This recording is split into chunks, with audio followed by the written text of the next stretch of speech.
Hello friends, मैं विनय निर्भीक। Friends, आपका एक बार फिर से हमारे चैनल पर स्वागत है।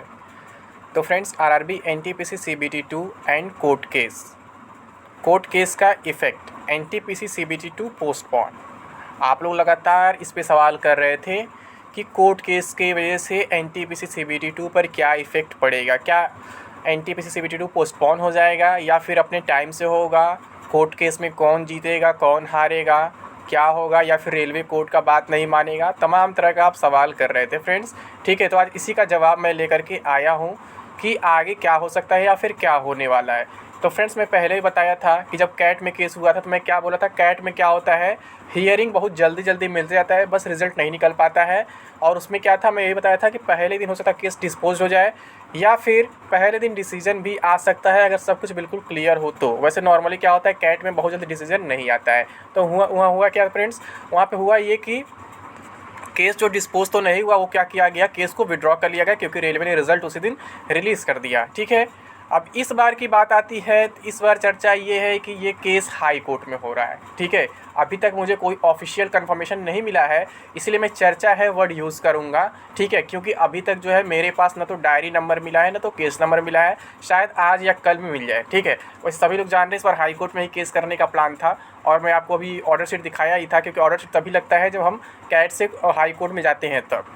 ठीक है, तो वहाँ पर इस बार हाई कोर्ट में, और हाई कोर्ट में क्या होता है फ्रेंड्स, हियरिंग जल्दी नहीं होती है, हियरिंग में बहुत लंबा समय लगता है। तो मेन क्वेश्चन आपका यही है कि इसका इफ़ेक्ट क्या पड़ेगा सीबीटी 2 पर। तो फ्रेंड्स, ये तो मैं पहले ही बता चुका हूँ कि जब तक क्या होता है कोर्ट से स्टे नहीं आता है तब तक कहीं भी कोई प्रोसेस रुकता नहीं है। यानी कहने का सेंस ये है, सपोज़ दैट कि मान लीजिए इसका केस फाइल हो ही चुका है। ठीक है, सपोज़ दैट इसकी फ़र्स्ट हियरिंग पड़ जाती है मई फर्स्ट वीक में ही, और आपका एग्ज़ाम 9 और 10 मई को है, तो उस पर कोई इफ़ेक्ट नहीं पड़ने वाला है। ठीक है, अभी आपका एग्ज़ाम हो जाएगा अगर रेलवे कराना चाहे तो। अगर रेलवे ना कराना चाहे तो उसमें कोर्ट कुछ नहीं कर पाएगा। ठीक है, वो रेलवे के हाथ में है, वो रेलवे के राइट्स में है। अब बहुत से लोग ये कहते हैं कि इतना समाज सेवा कर रहे हो, एसएससी एमटीएस पर क्यों आवाज़ नहीं उठा रहे हो, एसएससी एमटीएस की वैकेंसी क्यों कैंसिल कर दी गई, ये कर दी गई, वो कर दी गई। तो फ्रेंड्स, मैं तो ये कई वीडियो में रिपीट कर चुका हूँ कि वैकेंसी इंक्रीज़ करना, डिक्रीज़ करना, कैंसिल करना, सब कुछ जो होता है डिपार्टमेंट के हाथ में होता है, डिपार्टमेंट के अधिकार में होता है। और वो सब कुछ ऑलरेडी नोटिफिकेशन में मेंशन रहता है कि किसी भी समय हम वैकेंसी इंक्रीज़ कर सकते हैं, डिक्रीज़ कर सकते हैं या फिर वैकेंसी कैंसिल कर सकते हैं। तो इसमें कोई कुछ नहीं कर सकता है। ठीक है, आप लोग उस चीज़ को इस चीज़ से ना जोड़ें। वहाँ पे कोई मतलब नोटिफिकेशन खिलाफ काम नहीं हुआ है। आप कोई भी नोटिफिकेशन देखेंगे उसमें मेंशन रहता है कि किसी भी स्टेज पर अगर कुछ मिस्टेक पाया जाता है, कुछ जरूरत पाया जाता है तो वैकेंसी को कैंसिल किया जा सकता है। तो उसमें ना तो कोर्ट कुछ कर पाएगा ना तो आपका प्रोटेस्ट कुछ कर पाएगा। ठीक है, तो वहाँ पे ऐसा कुछ होने वाला नहीं है, उसको आप एनटीपीसी से कंपेयर मत करिए। दोनों मामला बिल्कुल अलग है, ज़रा सा भी कंपेरिजन नहीं कर सकते हैं। ठीक, तो यहाँ पर क्या है, जैसे मैं कह रहा हूँ कि अगर फर्स्ट ईयरिंग मान लीजिए मई फर्स्ट वीक में हो जाता है और आपका एग्ज़ाम 9 और 10 मई को है, तो एग्ज़ाम अगर रेलवे कराना चाहे तो करा सकता है। मैं पहले ही बताया हूँ कि कोर्ट है, कोर्ट का ऑर्डर कभी भी किसी भी स्टेज पर आ सकता है और रेलवे की सारी जो बात है वो कैंसिल हो सकती है। ठीक है, अभी वो भले एग्ज़ाम करा लें, अगर ऑर्डर उसके कुछ दिन बाद आता है तो फिर क्या होगा, जो ऑर्डर आएगा उसी के अकॉर्डिंग रेलवे को काम करना होगा।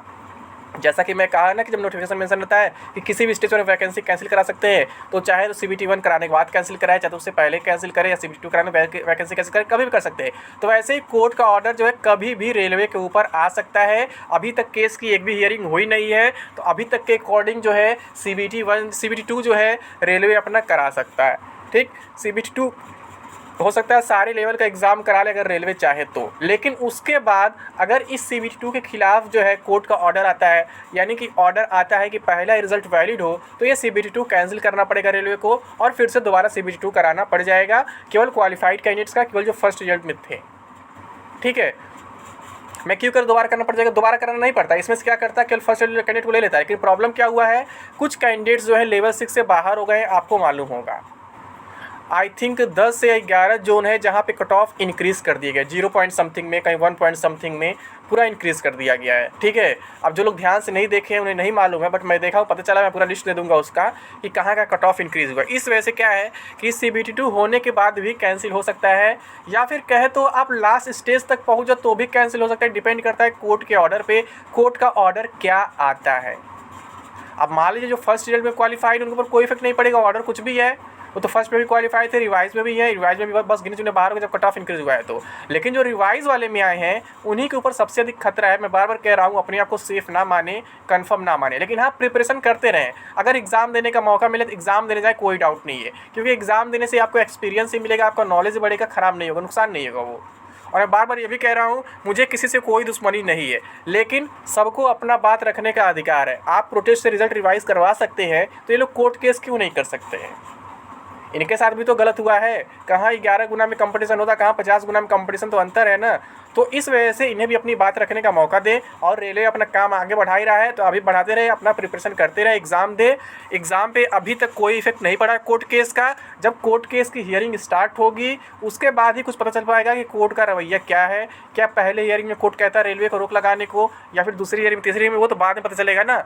जैसे कि मैं कैट वाले केस में यही बात कह रहा था कि हो सकता है कि पहले हियरिंग में जज बोल दे कि रेलवे अभी अपना सारा प्रोसेस रोक दे, जब हम डिसीजन लेंगे उसके बाद वो कोई काम आगे बढ़ाएंगे। तो हो सकता है यहाँ पर भी ऐसा ही कुछ हो कि कोर्ट कह दे पहले ही हियरिंग में कि रेलवे अभी अपना काम आगे ना बढ़ाए, उससे रेलवे का नुकसान हो, क्योंकि दोबारा काम कराना पड़ सकता है अगर रिजल्ट कैंसिल हो जाता है तो हो सकता है कोर्ट स्टे लगा दे। बट अभी तक जब एक भी हियरिंग नहीं हुआ है तो अभी तक कोई स्टे भी नहीं लगा है, अभी तक के अकॉर्डिंग रेलवे पर कोई रोक नहीं लगा है। ठीक है, तो रेलवे अपना एग्ज़ाम जो है एकदम फ्लुएंटली करा सकता है अभी के अकॉर्डिंग। हाँ, कराने के बाद ऑर्डर अगर रेलवे के खिलाफ जाता है तो फिर रेलवे को एग्ज़ाम कैंसिल करना पड़ सकता है। इसमें कोई डाउट पड़ सकता है, क्या करना पड़ जाएगा, क्योंकि कोर्ट से ऊपर कोई नहीं होता है, आप जानते हैं। अगर कोर्ट का ऑर्डर आ गया है कि पहले ही रिज़ल्ट को वैलिड करना है तो उन्हें पहले ही रिज़ल्ट को वैलिड करना पड़ जाएगा। अब बहुत से लोगों का सवाल है इसका ग्रुप डी पर क्या इफेक्ट पड़ेगा। तो भाई मैं कई बार बता चुका हूँ, ग्रुप डी का इस कोर्ट केस से कोई रिलेशन नहीं है। कोर्ट केस जो है एनटीपीसी रिवाइज रिजल्ट पर हुआ है, ना कि ग्रुप डी पर हुआ है। ठीक है, ग्रुप डी जो है कोर्ट केस से बिल्कुल अलग है। ग्रुप डी का मामला कहीं और ही फंसा हुआ है। वहाँ पर एजेंसी चेंज होने की वजह से, प्रोसेस चेंज होने की वजह से उसमें लेट हो रहा है, और लेट होते होते फिर क्या होगा, कोविड आ जाएगा, जिसके वजह से एग्ज़ाम हो सकता है इस साल भी ना हो पाए। तो मैं पहले भी कई बार बता चुका हूँ कि इस साल एग्ज़ाम होना मुश्किल है। और फिर मैंने कल बताया था कि अगर एग्ज़ाम होना हुआ तो फिर नवंबर तक पॉसिबिलिटी मान सकते हैं। मुश्किल का मतलब क्या होता है, असंभव नहीं, संभव है। ठीक है, लेकिन बहुत कम चांस है इस साल होने का। तो वही चीज़ है, फिर मैंने कल वीडियो बनाया कि नवंबर से हो सकता है संभव हो जाए, या फिर नवंबर में नहीं, फिर अगले साल तो जाएगा ही जाएगा। ये बात मैं कल फिर से कहा हूँ। ठीक है, तो ग्रुप डी का सिचुएशन वही दिख रहा है फ्रेंड्स। अगर बहुत पहले हुआ तो नवंबर मान के चलिए, कोविड आने के बाद। हाँ, अगर कोविड नहीं आता है तो भी आप ऐसा केस आजमा रहे हैं, तो ऐसे केस में अगस्त मान चलिए, मैं बता ही चुका हूँ। मतलब कहने का सेंस है किसी भी कंडीशन में अगस्त से पहले जो है उसकी पॉसिबिलिटी नहीं दिख रही है। बाकी जो अफवाह फैला रहे थे मार्च अप्रैल, वो तो अभी फैलाते रहेंगे, तो उनकी बात ही अलग है। लेकिन अभी मैं यही कहूँगा कि इस साल थोड़ा होना मुश्किल लग रहा है। मैक्सिमम पॉसिबिलिटी यही है कि अगले साल तक वो एग्ज़ाम जा सकता है। और अभी तक जो CBT2 पर भी आपके कोर्ट केस का कोई इफेक्ट नहीं पड़ा है, तो अभी आपको परेशान होने की ज़रूरत नहीं है। जो भी ऑर्डर आता है उसके बाद मैं आपको बता दूंगा क्या हो रहा है क्या नहीं हो रहा है। अभी आप प्रिपरेशन करते रहिए, समझिए आपको एग्ज़ाम देना है तो देना है। ठीक है, अगर आपको मौका मिलता है एग्ज़ाम देने का तो आपको एग्ज़ाम नहीं छोड़ना चाहिए, एग्ज़ाम में ज़रूर अपीयर होना चाहिए।